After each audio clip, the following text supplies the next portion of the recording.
بسم اللہ الرحمن الرحیم۔ امام مالک رحمہ اللہ کہتے ہیں کہ مجھے زید بن اسلم نے خبر دی، انہیں عطا بن یسار نے، ان کو ابو سعید خدری رضی اللہ تعالیٰ عنہ نے بتایا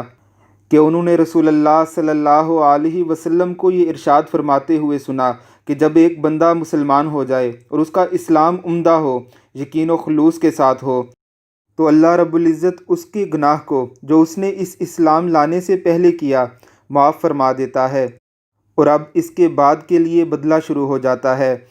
یعنی ایک نیکی کے عوض 10 گناہ سے لے کر 700 گناہ تک،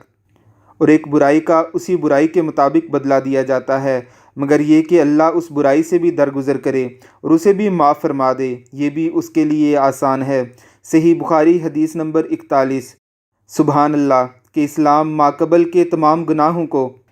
ایسے مٹا دیتا ہے جیسے کہ اسے اس کی ماں نے ابھی جنا ہو۔ بے شک اللہ رب العزت کریم ہیں،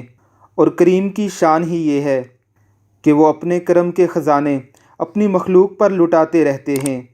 اللہ رب العزت ہمیں بھی کسی کے مسلمان ہونے کا سبب بنائے، آمین ثم آمین۔